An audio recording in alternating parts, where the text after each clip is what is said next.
Hello, everyone. Hope you're doing well. Welcome to Dad's Dad Job Live on a Saturday morning. This is the DOJ-AM show. Today, we're going to be talking about the West Ham new kit, which is fantastic, I must say. Amanda Staveley Stalling, and we'll talk about England Mexico. But yeah, don't forget to like and subscribe. I'd say we're just shy of 500 subscribers now, so all your support is very much appreciated. And once we get to 500 mark, we'll be able to do a lot more. But this is a casual project for us. It's that we don't live off this. We don't make any money from it. It's just have a bit of fun and games. But yeah, I say thank you for joining. Right, so if you've got any questions or anything, drop it in the chat, and I'll answer it accordingly, and we'll see how we go. But yeah, what else can I say? We'll wait for people to join the chat before I delve into the finer details of it. But I'm currently just sat in a car. I'm not on daddy duties at the moment in terms of picking my daughter up from drama. I'm actually waiting for my dog to get groomed. So when he's finished being pampered, his nails done, gets his ears done, there's a nice de-shedding. That's what I'm doing. I'm waiting for my dog now to get pampered. So the daddy duties are transferred to daddy dog duties. But yeah, anyone who wants to drop a message in the chat, more than welcome, and I'll answer it as soon as I can. But let's talk about the West Ham kit. My word, what a kit. What a home kit. And what a way for New Balance to actually come out with a bang. I mean, with Umbro, obviously we've had Bradley Edwards on the show and done almost a 2-hour long interview with him, bless him. And he went through the details of how the kits are produced and where the design influence has come from. And you can see that the club have held back certain details that could have been classic kits. But on this occasion, New Balance have had the reins relinquished, haven't they? They've come out with something that I think is probably going to be one of West Ham's most classic kits for future years. The detail on it is superb. It is absolutely superb.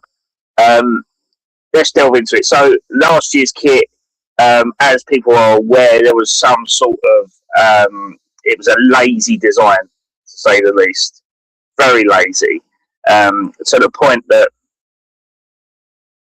it was a breakdown of negotiation from the hierarchy that was once here to then fall back on an option that they didn't really have to take up.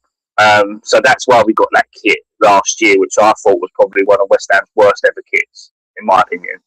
Quality-wise, rubbish. Design-wise, lazy. Just everything about it was just terrible, and I hated it, and it screamed relegation. And there you go, it's a kit that basically pretty much confirms relegation. What New Balance have done is that they've gone the complete opposite to what we had last year, and we've gone to the traditional way of a claret body, blue sleeves. As ex-West Ham employee, clearly stated. He used the 2001 to 2003 kit as a reference, but in all honesty, I think he was just using that to say it's claret body, blue sleeves. He didn't say anything about collar details. He didn't say anything like that at all. So he was bang on the money in terms of the style of the kit. But in terms of the detailing of it, let's talk about the sleeve details and the collar details on that kit. That is something West Ham have never had. Never had this sort of jacquard design. Sorry. Bless me. Never had this sort of jacquard design, and it's something that's very, very different, very, very original, and I really, really like it. Just the claret, the main base of the collar and sleeve is claret. Then you've got these little blue squares, they're wider at the bottom, and then they go thinner and thinner, and they stagger across towards the edge of the detail. And I must say, it is superb. It is absolutely superb. And it almost comes across like this punk ska sort of vibe, that's something that West Ham fans are quite associated with in terms of like the older generation, like listening to Northern Soul, ska music, punk rock and stuff. So that kind of pattern and kind of alludes, continues into the shirt, which again it has an affinity with a certain fan base. Now, I love that, and we knew it was going to be some sort of jacquard design, which is why we posted a kind of a hint on our TikTok account in terms of there's going to be squares in the kit. But it's just fantastic, and the actual body design, I don't know where the detail has come from, but I do like it. I do like the text, the different graphics on it, and I think they've tried to be more playful with it and try and make it original. Because I'll tell you for one reason and one reason only, West Ham will be the only team that will have that design on their shirt. Even the collar detail, they'll be the only team that will have that. And that's what I like about New Balance, is that every team that they have their, obviously they've got their kit templates in terms of they've got little details on the side. They've got the style of shirt in terms of the way it's stitched and the kind of the way the kit has been produced. So you've got this blank canvas, but the designs that go onto that shirt are very, very unique and very individual. So you'll never see a shirt like that ever. Whereas where you was at Umbro, you'd have your base template. Like, for instance, the Canio remake, where you got Declan Rice, where we had a first European campaign, and that was a template, but it was coloured to make it look like West Ham. But if you look into the Championship, Hull City had exactly the same template for an away kit, which was like orange, purple, and black. And you think, well, okay, well, West Ham not really, although it looks like a feeder kit, and it looks like they hit the nail on the head, and it was probably one of our best kits, but it was a template that was copied and used throughout their other Umbro kits. So that is something that has to be bear in mind. I think Hearts had the same template as well, but they didn't have the large panel. They just had the detail strip on it. So, but going back onto the graphic of the body, there is a little nod to a old West Ham kits of yesteryear. And if you notice clearly, you'll notice more on like the unsponsored shirt, but you can see like there's a dark claret V. There's like a band, and that is a nod to the Trevor Brooking Admiral kit, which was used in like '78, I believe. Like you got the Admiral chevron with the lines and stuff.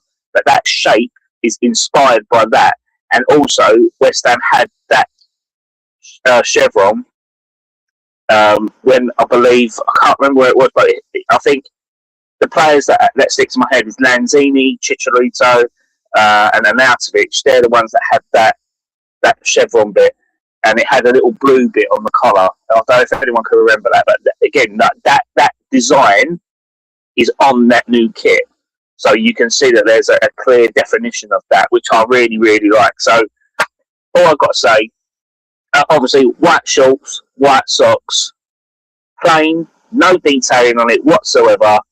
Perfection. Just crossed hammers, that's it. That's all you need. Crossed hammers, New Balance logo, that's it. White socks, white shorts, fantastic. Change of shorts and socks is light blue. It's not claret. So when we play the home shirt away games, we'll most likely have light blue shorts, light blue socks, or we'll have white shorts and light blue socks, or we'll have light blue shorts and white socks. So there's that combination there, which I quite like. I like a variation of the home kit being used away in different modes. It always reminds me of Pro Evolution Soccer, when you used to alternate the shirts and the shorts together to kind of make them like alternative kits effectively. Love it. I think it's great. I like the flexibility of the kit 100%. Score out of 10, I would say it's a solid 9 out of 10. Solid 9 out of 10. Probably one of our best kits we've ever had, personally. Now, why is it not 10 out of 10? I'm hearing the chat saying, even though there's no interaction in it just yet. But the minus mark to me is the fact of the price of the shirt. Now, your replica shirt is 75, 80 quid, I believe, and that's quite expensive for a replica shirt. that is quite expensive. But if you want to go to the next level of having the shirt that players actually wear, which is the elite shirt, then that is 110 of your finest English pounds. 110. Now, if you're willing to pay that, fair play to you. Because I'll tell you why, because there is a clear difference between the elite shirt and the replica shirt. The replica shirt is a shirt that is never ever going to be used by the West Ham players. Never ever going to be used. So it's a fan shirt. It's a cheaper alternative to the shirt that the players will be wearing. The elite shirt, if you could get your hands on it at a reduced price, that is the shirt that I believe will be the one that will be most valuable in future years. The replica shirt, I think, you're probably wasting your money, if I'm being completely honest. If you're going out and buy the elite shirt is the one that you want. Is the one that you should be buying. If you want a replica shirt, go on OK Jerseys, go on DHgate, because again, you cannot warrant paying £75 for something that the players are not even wearing. Okay, so the elite shirt has got a texture fabric on it. So if you notice, there's like these triangles, and coincidentally, it's the shape of the London Stadium. It's the geometric shape of the steelwork of the London Stadium, which is triangles, and that is replicated onto their pattern graphic, which allows, it's a performance graphic. So not a performance graphic, it's a performance fabric. So when the players are playing, it releases the moisture that is on their skin quicker for them to be able to sweat at a reasonable rate to rehydrate and stuff like that. So it is a moisture releasing fabric, which is what the players will be wearing. So if you've got £110 to spend on the elite shirt, fair play to you. If you've got £75 to buy the replica shirt as an adult, I think I wouldn't go that route. As if someone who's a shirt collector, I would not go that route. I would just get a replica off there. But on the other hand, with the change of ownership that we've got now, if you don't buy a shirt from the club, then you're not really supporting the club financially, but in that sense, in terms of the commercial value of the shirt. I mean, some people will. I think the kids' shirts, I think, is quite expensive. I think it's 60 quid for a kid's shirt, and that's a lot of dough. That's a lot of money. If you want the full, infants kit, I think the full infants kit, shirt, shorts, socks is something like £80 all in. So it's going to be expensive summer for parents. Not going to lie, but again, you're buying something which is from the official club shop, but it's not. It's just a take on what the players are wearing. So that at the elite level, I think you buy it or you don't. That's completely up to your option. The replicas, I just don't think you're going to get the value back on them, even if you buy them. I just don't think you're going to get back value on them. But if you're happy to wear a replica, then that's fair enough. Absolutely fine. And if you're happy to buy it off the DHgate as a cheap alternative because you can't afford a 70 quid shirt all the time, then do that. I know what I'll be doing. I'll be buying my daughter her kit off the DHgate. And I'll tell you for why, because she's growing too quickly. I bought her a shirt last year. It was 60 quid for her shirt. And she grew out of it within 3 months of having it. 60 quid down the drain. That's 20 quid a month for my daughter to wear a West Ham shirt. I won't be doing that again. I will not be doing that again. She can have all 3 kits off the DHgate for that same price. I'm not promoting it. I'm just saying that it's a snide. But yeah, it's no different to it's a snide replica, or you want an official replica, or you want an elite shirt. You're cool. But I think design-wise, I can't knock it at all. It's a fantastic kit, and I can't wait to see the team playing it for their first game of the season, which will be the Carabao Cup game against Portsmouth at the London Stadium. And I'll hopefully try and get tickets and take my daughter to her first game.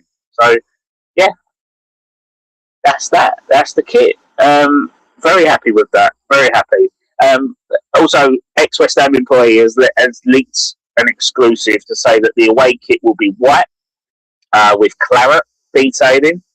It seems that the collar and the sleeve detail is continuing over to that shirt as well. So hopefully we'll see that in the coming weeks. I believe that the New Balance logo is claret. The badge is not the full badge; it's just the crossed hammers. So it's the design which is carried over from last year's third shirt, which is the navy one with the gold hammers. So it's basically a white shirt with just plain hammers on there, and I'm all for that. I think that's great. Interesting fact about the away kit is that usually when you get a sponsor, they're quite adamant that it's a white logo on a dark background and it's a black logo on a white background. Just the monochromatic sponsorship stands out better in terms of their kit. The white kit apparently has claret Boyle Sports sponsorship, which is something that's never been done since Umbro forced Betway to have a gold sponsor on their black and gold kit. That's never happened since. So I'm over the moon with that. I love the fact that the sponsor is now accommodating to the club's colours, because then that way it opens up a different portal in terms of different combinations, and it doesn't dilute the kit in terms of the sort of sponsorship to it. So I think that's a fantastic move by Ball Sports, and I've been critical of betting sponsorships and sponsors in general, and I'll always go with an unsponsored shirt. But if Ball Sports have got claret on as a sponsor for the away kit, then again, that is just a no-brainer. Like you're gonna get the sponsored shirt rather than an unsponsored shirt. So fair play, Ball Sports, 100% fair play. And apparently there's some detailing behind the white shirt which is influenced by the bowling pub. So again, when we won't know the full details until we see it released, really. But I think Express Their Employers released a pretty good mock-up, and yeah, that's your source. If you want to know what the kit's about, Express Ham Employee, the West Ham Way. .co.uk. Right, so takeover, ownership-wise. Those that are looking, I can see people that are watching the chat video at the moment. If you've got any questions, drop them in the chat and I'll bring it up on the screen and I'll answer it as I can. So if you just want an opinion, or you want to let me know some news, or you just want to have a chat, you want to ask me dad questions, just go for it. I've got another half hour yet before I do anything else.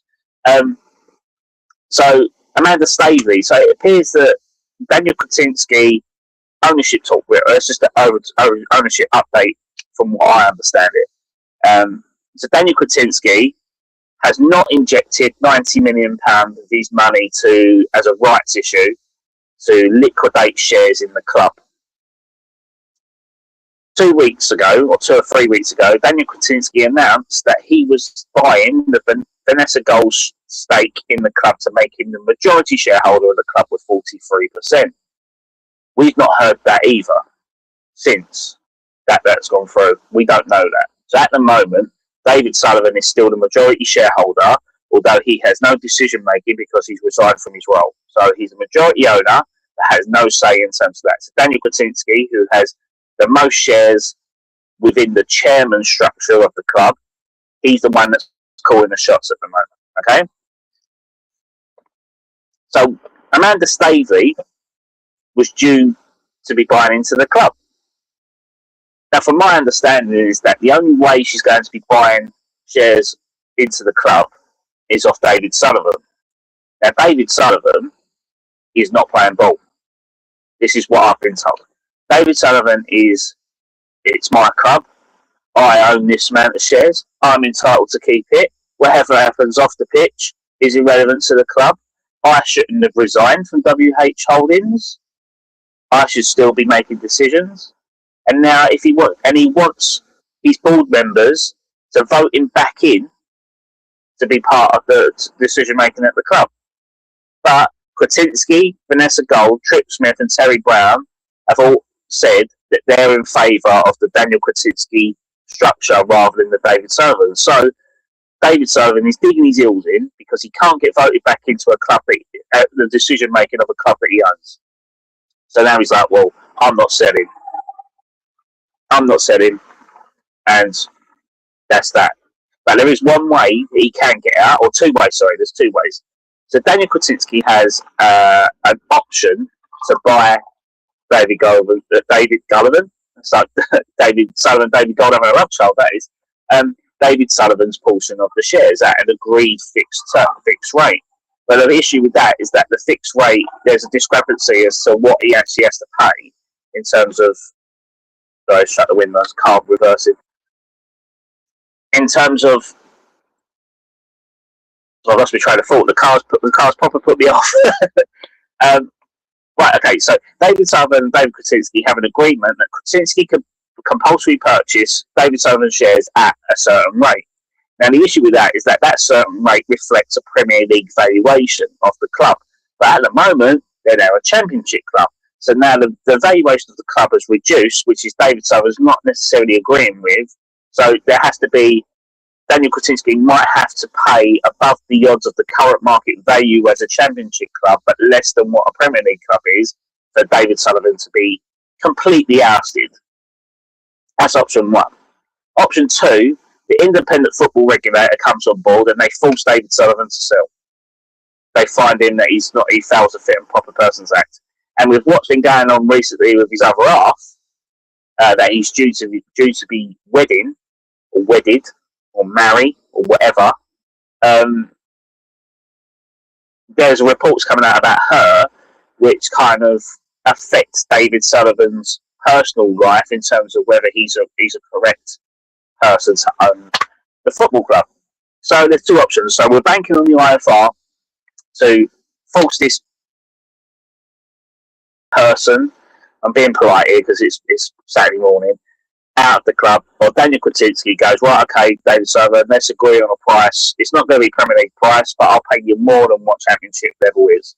And then basically shift him out. So once Daniel Kretinsky owns the club from David Sullivan, then he can look to relinquish a sale to Amanda Staveley and her consortium. Now, it's very important to note that Amanda Staveley is not going to be the majority shareholder. She is the face of a consortium group. She is the face of it. Okay? So she hasn't got £1 billion to spend on West Ham. She's raised it through other investors, other business partners, people from Saudi Arabia, people from America, people from all over the world. And that also ties in with Tripp Smith originally investing into the club to be the conversation piece to get American investment over. So, in my opinion, I think whatever investment comes from that avenue will come from America. From what I've been told, is that American groups, my car's just switched off, American groups have already been to Rush Green Training Centre and had a look. So this is from inside information that I've received from certain staff members at the club. So it's exciting times. Like, people want to buy us. People want us. But there has to be a proper market value in terms of what they want. There you go. Chris Brown. Trust my first comment to be a Millwall fan. 19th of September, 12:30 kickoff, live on ITV. That'll be an interesting one for sure. Thank you, Chris, for coming along. West Ham United fan. She's partnered with the Reuben brothers. Yes, she is partnered with the Reuben brothers on a lot of business deals and cryptocurrency and stuff like that. But they already have a significant share in Newcastle United. So they're at the picture. The Reuben brothers will not be investing in West Ham because they're heavily and majority invested in Newcastle. And due to the rules and regulations, you can't have majority share in two clubs in the same country. So Reuben brothers ain't happening unless the Saudi Arabian Public Investment Fund buy out the Reuben brothers, which they're not interested in doing. And interestingly, PIF at Newcastle have a very, very minority stake in Newcastle United. It's the Reuben brothers that have majority control. So yeah, there's that. So there will be investment coming along from America. So it'll be interesting to see who that group is. Amanda Staveley will be having. There you go. So Piff have 15%. There you go. Is it Piff or Reuben Brothers? I'm pretty certain Reuben Brothers are the majority stakeholders. I mean, please tell me if I'm wrong, but I'm led to believe that Piff own a minority stake, whereas Reuben Brothers own a majority stake. Yeah, so again, Amanda Staveley, that's on. My personal opinion, I think it's going to happen. I do think it's going to happen, but step one is getting David Sullivan out. That's the step one, and that has to happen. And these things take time. These things take a lot of time. Oh, there you go. All right, okay, so hands up. I got it wrong. Sound Investment own 85%. Okay, so they could buy out the Reuben Brothers, couldn't they? And then Reuben Brothers get invested. But I don't see Reuben Brothers getting involved personally. I really don't. Thank you for highlighting that West Ham United fan. But yeah, I just think David Sullivan is the one that needs to go. David Sullivan just needs to accept defeat, just focus on his retirement. If his boys want to get involved in football, look, Colchester United is available for something like £2 or £3 million with John Terry pulling out of that deal. If they want to do something local, go and invest in that club and help build them up. You know what I mean? We don't need that. We've seen it, we've done it. Let's just get rid of the Sullivans, and really we should be applying more pressure. I mean, since the Panorama stuff come out, since his resignation, since we've seen all the positive news and stuff with Daniel Kaczynski, we as a fan base still need to put the pressure on David Sullivan to sell. We have to, and we've got to bang on the doors of the government. We've got to, if you've got to put. I'm not going to suggest it. I'm not going to suggest it. I'm not going to be fan liable of Donald Trump promoting riots and stuff like that. But I think we just, as a fan base, we still need to focus on Sullivan getting out of the club. That's all I've got to say. Yeah, so interesting time. So Daniel Kaczynski, off the back of that, obviously with him not putting the cash injection in by the Premier League financial cut-off year, he's decided, according to Bloomberg, that he's going to put in £100 million loan for the club, and then he's going to earn an interest rate off that, because you have to do that. You can't give interest-free funds, because that's known as like you're breaking the rules. So Daniel Kaczynski is going to put in £100 million of his own money, loan it to the club at an interest rate which is the minimal that you have to charge, and then the club will be able to reinvest into players. So again, that's positive. But again, in terms of club structure, things are still up in the air. I mean, the players are supposed to be coming back to pre-season training on Monday, and we've only just rumoured that reportedly got Nuno's number 2 in the frame, which I can't remember his name. I think someone please write it in the chat. I remember his name. It's his number 2 that he's worked with at Valencia. Real Ave, Wolves, Spurs, Nottingham Forest. So they're reuniting. So Paco Taco, as Trevor likes to call him on our show, he will not be coming back to the club. So that's done now. And if I'm completely honest, as much as the fan base related to him in terms of having Barry Chuckle, as much as the fan base likes his passion and drive and having to go at Nuno for not putting Max Kilman on, it weren't Nuno's guy. Let's be honest, it weren't Nuno's guy. So, and I think Paco Taco, or Paco Jimenez, was actually a Maximilian Harnes appointment, because he looked at the statistics and the way that the club were playing, or the way that they were playing on the pitch. So they found a suitable assistant that was available at the time to play that same level of formation. So Maximilian Harden, who is now no longer at the club, I think he's director of football at a Swedish club, Gardens or something like that. So he's, 28-year-old, he's director of football for a club in the Swedish top flight. So he's going to do well.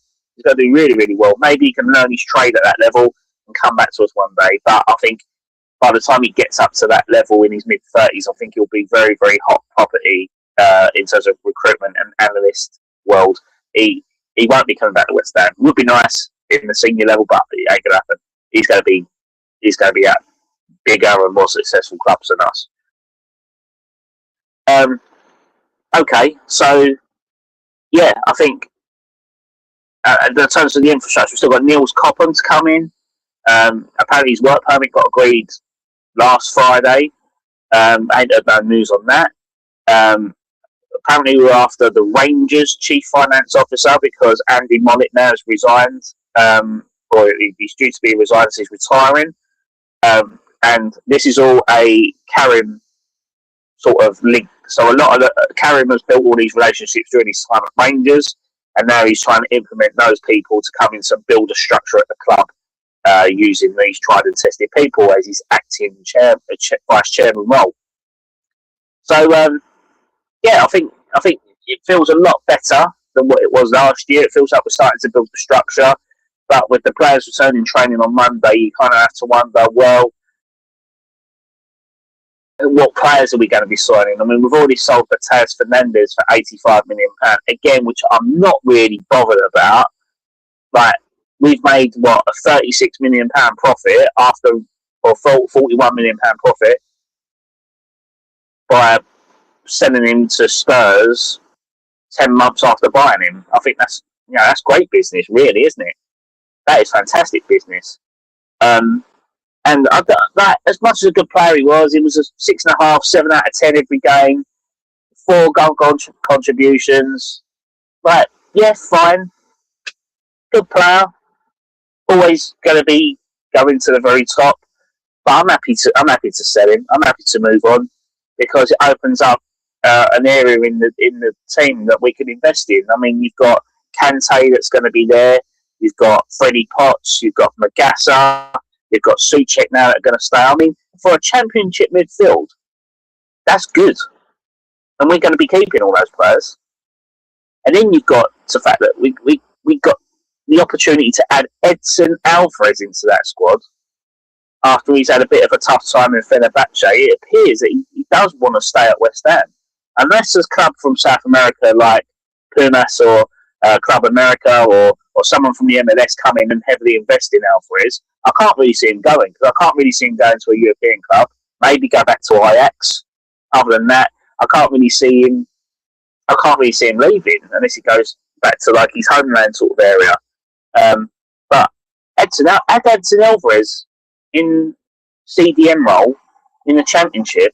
Just give us the trophy. Just give us the trophy now because it's pretty much cheat coding, isn't it? We're going to have such a strong squad, like in terms of midfield. It's ridiculous. And that's with selling Fernandes. And then you've also got Lewis Alford, who could be a backup and start to know he's trading there. And you've got George Murphy, who has championship experience that could go in and do a job in there. It looks good.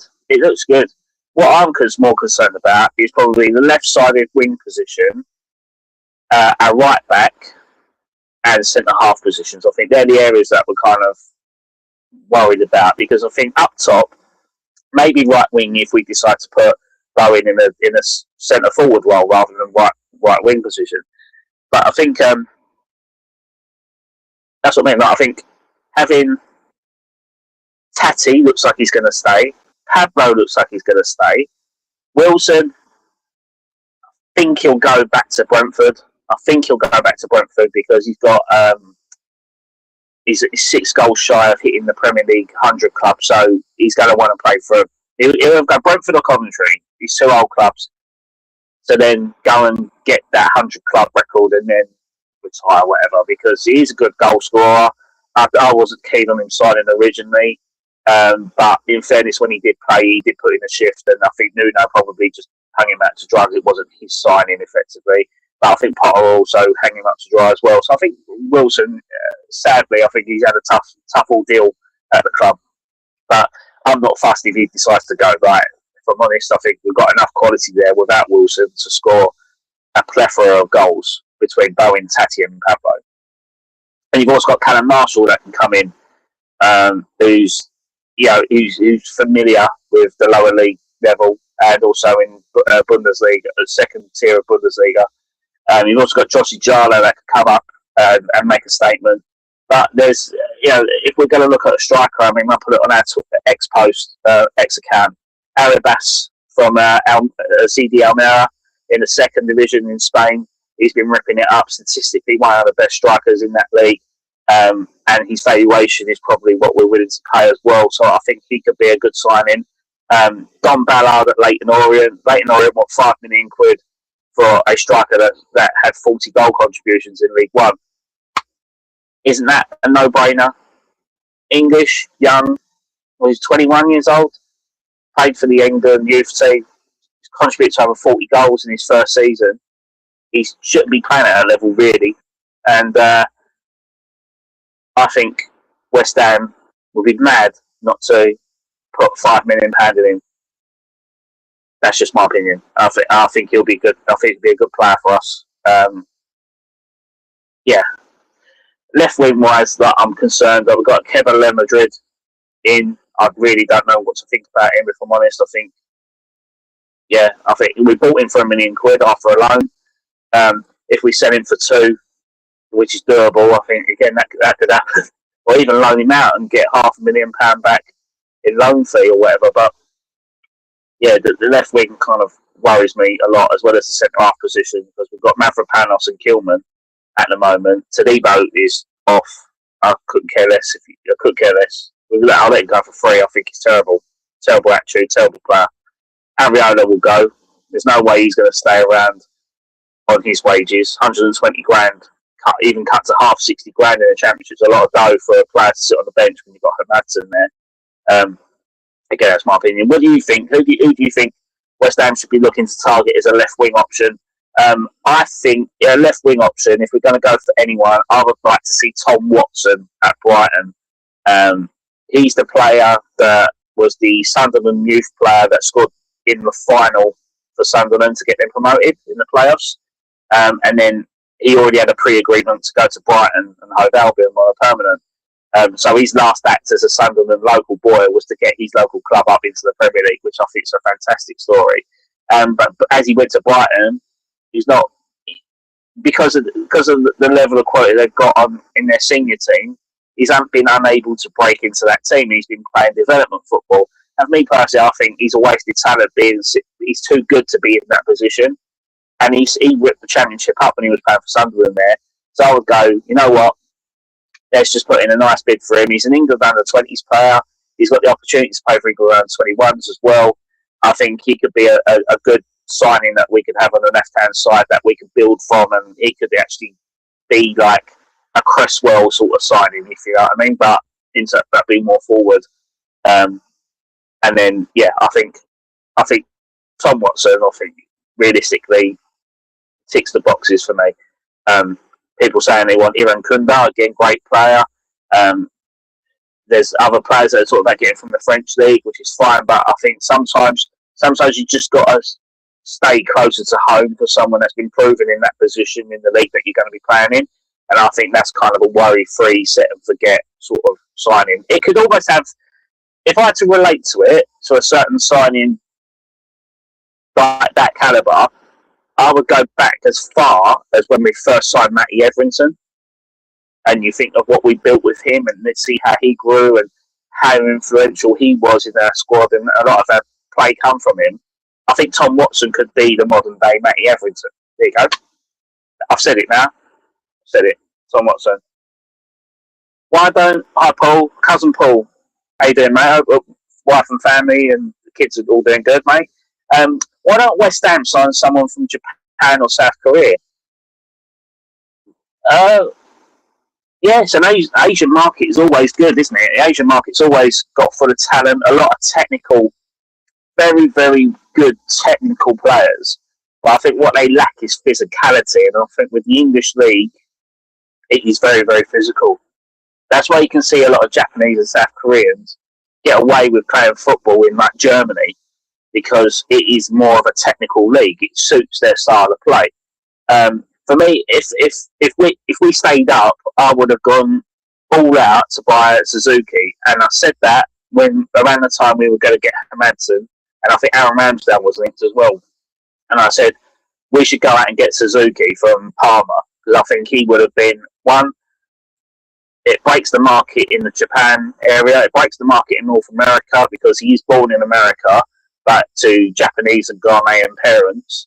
And he's a good goalkeeper statistically. He's a good shot stopper, good ball distributor, and I like him a lot. And I think there's talk now he's going to be signing for Leeds.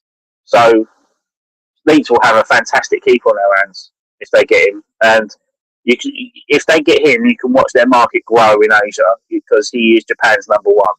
And he had a pretty good World Cup as well, didn't he? In fairness. Unlucky against Brazil. But yeah, I think in terms of Japan and South Korea, I mean, it'd be interesting to see what names you think might be worth doing in terms of getting Asian players through the door. But yeah, I mean, you don't even have to look at like Japan or South Korea. You could look at like Qatar. You could look at United Arab Emirates. You could look at North Korea, maybe, if they're allowed to leave. But yeah, I think there's a lot of talent out there. There is one. I tell you what, there is one guy from Asia in a roundabout way that could be worth investing in, and that would be Erik Král, and he plays in for Aarhus in the Danish league. Originally, he played for ALK in Sweden, but he's a Swedish left back of Thailand descent.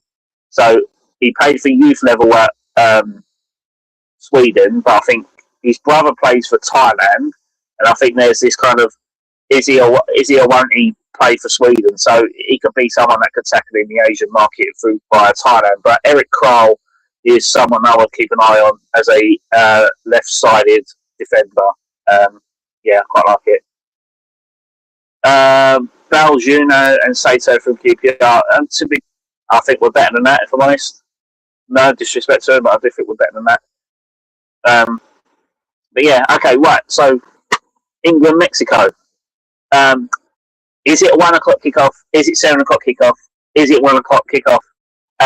News this morning is that despite yesterday's rumours that the kickoffs are going to change to 7 p.m., which would be midday in Mexico, are now been squashed by both teams of the camp because it gives them 6 hours less to prepare for the game. So they're sticking to their original kickoff spot. And I'm quite glad about that because I did reserve a spot at my local pub to watch it at 1 a.m. So, because I don't want to make a noise at home. So I said to me and my former Dodge Pod co-host, Rob and Callum, let's go down to the Three Pigeons and we can make as much noise as we want in the early hours of the morning. So yeah, that's what we're doing. So I'm quite glad that it is still 1 a.m. Thank you, Chris. It is still 1 a.m. So I'll be going to the pub Monday morning, but I will be getting an early night Sunday, not in that way, and waking up about 12:30, have a quick Spanish shower, put my English shirt on and run down to the pub, which is just at the end of my road. So I will be doing that 100%. But what's people's thoughts? Are you feeling confident? I feel confident. I don't like this statistic that's going around about an 82-game unbeaten run in the Azteca or whatever. Like, I think it's nonsense, mate. I think it's absolute nonsense. Mexico are a good team, no doubt. They've got a lot of talented players playing in Europe and North America. Yeah, like, I've got no gripes about them whatsoever. They're going to be a tough opposition. But I'm not having the stadium playing a factor behind England losing that game. It will be because we're playing against Mexico. It won't be because we're playing in the Azteca. Like, let's be honest, right? Mexico have been playing Panama, El Salvador, Honduras, Jamaica, Trinidad, Tobago. Like, they're part of CONCACAF. So when they're playing like their qualifiers to qualify for a world event or world tournament, they've got to be playing teams within their sort of region. Like, I'm not being funny. Like, the World Cup recently is probably when they've been playing their toughest opposition, right? So they had South Africa, they beat them 2-0. They played Czech Republic, beat them 3-0. They played Ecuador, beat them 1-0. Right? They've not conceded a goal at the Azteca yet. I mean, they played South Korea the other day, but that was in Guadalajara. So again, you can't count that because it's Azteca we're going by.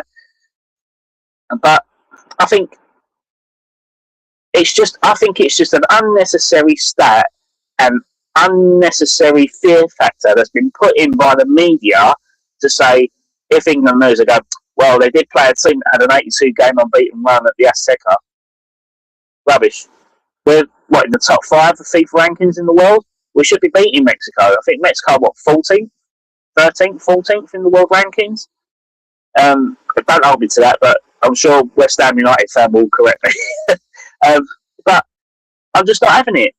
England should be beating Mexico. I know they've not been playing great of late, but this is knockout football. If we beat them 1-0, we've done the job. It's not about winning 4-0, 5-0, 6-0. It's not about making a statement. The only statement you need to make is winning that game. Winning it by all costs. Look at what Argentina did last night. Argentina got away with one last night. They played Cape Verde in their debut competition at the World Cup, and Cape Verde took them to extra time. Narrowly missed out. It was the last goal at the dying death in the extra time from Argentina, which sealed the tie. And it was I don't think even Messi scored.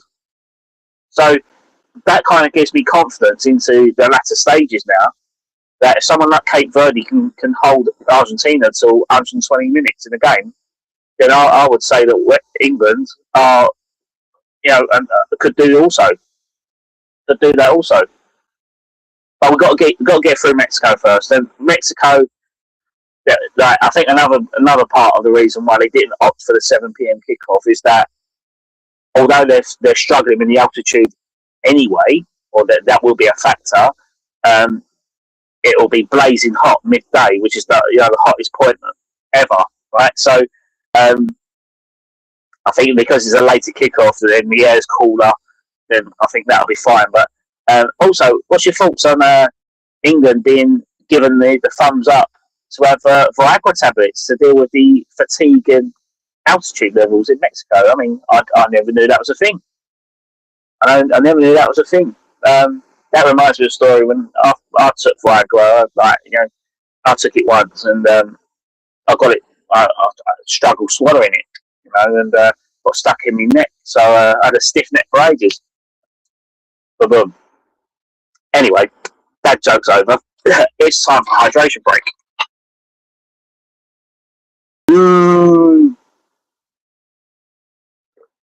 But I'm going to shoot off in a minute. But I just want to thank everyone there for coming in, interacting in the chat. If you've got any questions for the next 2-3 minutes, I'll quickly answer them before I shoot off. I say my dog's currently in the groomers at the minute, so he's having a perm. Bassett with a perm. Yeah, he's getting a pedicure. He's getting his ears done. Yeah, bless him. Get a nice bath. But yeah, I think I'm confident for England. I must say, I'm excited for England playing Mexico. I think it's going to be a good game. I think we're going to have enough quality to see us through. Now, I say Mexico are a good side, they are, but we should be beating them. I don't care if Raul Jimenez is up front. I don't care if Edson Alvarez is in midfield. I don't care if they've got Ucha as their goalkeeper in his 6th World Cup. I don't care. England have got 3 players in that team that are worth over £100 million. Or 4 players, wasn't it? Someone said the other day.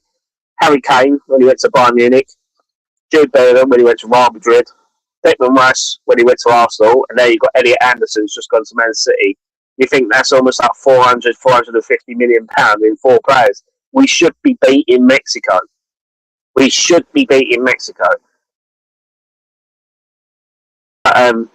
if they beat us, we can give 3 cheers for Ramirez, right? 3 cheers for Ramirez! Hooray! What do you mean, 3 cheers for Ramirez?